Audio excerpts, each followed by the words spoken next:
The word of the Lord came to Jonah, the son of Amittai, saying, "Arise and go to Nineveh, the great city, and cry against it, for their wickedness has come up before me." But Jonah rose up to flee to Tarshish from the presence of the Lord. So he went down to Joppa, found a ship which was going to Tarshish, paid the fare, and went down into it to go with them to Tarshish from the presence of the Lord. The Lord hurled a great wind on the sea. There was a great storm on the sea, so that the ship was about to break up. The sailors became afraid, and every man cried to his God, and they threw the cargo which was in the ship and threw it into the sea to lighten it for them. But Jonah had gone below into the hold of the ship, lain down and fallen sound asleep. So the captain approached him and said, "How is it that you're sleeping? Get up, call on your God. Perhaps your God will be concerned about us so that we will not perish." Each man said to his mate, "Come, let us cast lots so that we may learn on whose account this calamity has struck us." So they cast lots, and the lot fell on Jonah.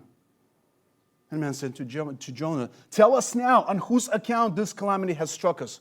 What is your occupation? Where do you come from? For what people are? What is your country? From what people are you?"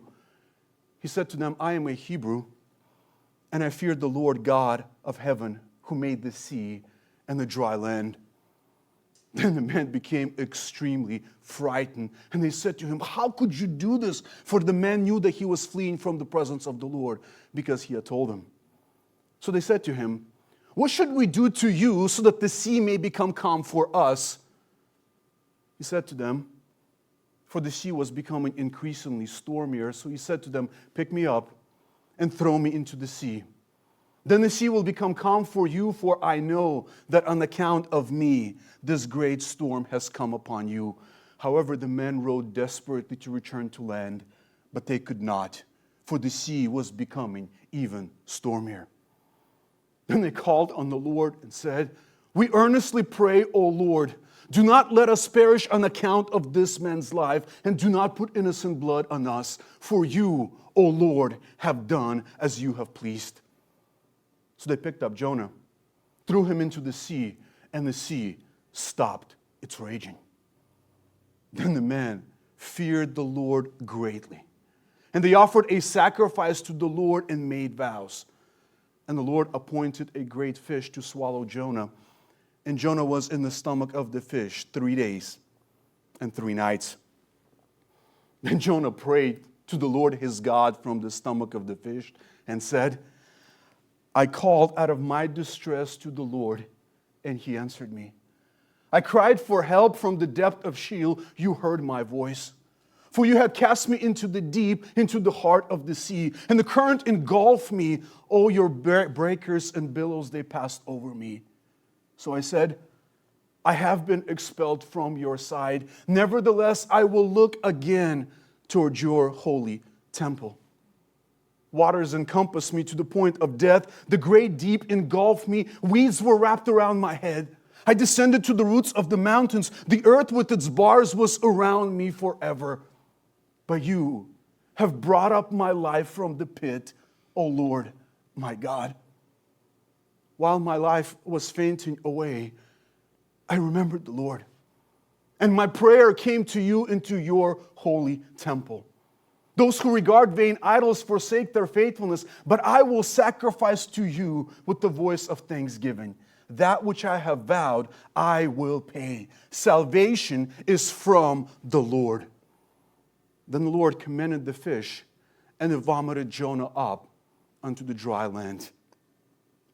Now the word of the Lord came to Jonah the second time, saying, "Arise, go to Nineveh, the great city, and proclaim to it the proclamation which I am going to tell you."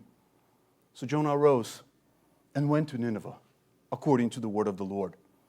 Now Nineveh was an exceedingly great city, a 3 days walk. Then Jonah began to go through the city 1 day's walk, and he cried out and said, "Yet 40 days and Nineveh will be overthrown." Then the people of Nineveh believed in God. And they called a fast and put on sackcloth from the greatest to the least of them. When the word reached the king of Nineveh, he arose from his throne, laid aside his robe from him, covered himself with sackcloth, and sat on the ashes. He issued a proclamation, and it said in Nineveh, by the decree of the king and his nobles, do not let man, beast, herd, or flock taste a thing. Do not let them eat or drink water.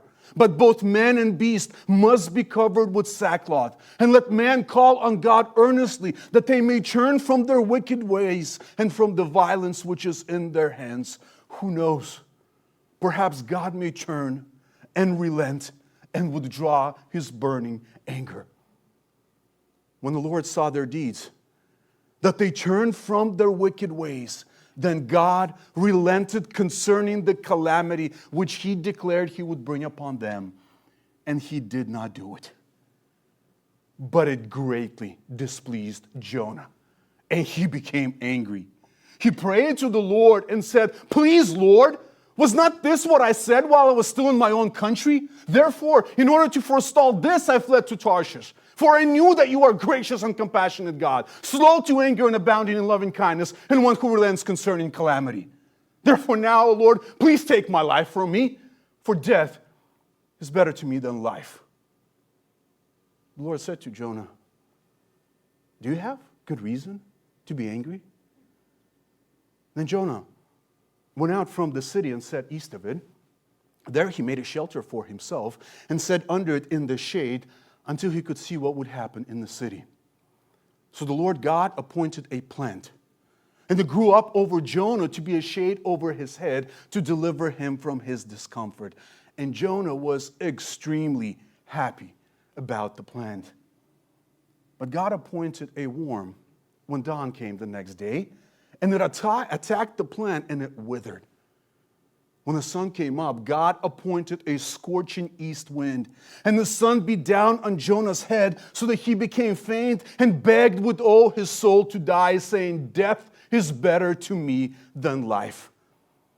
Then God said to Jonah, do you have good reason to be angry about the plant?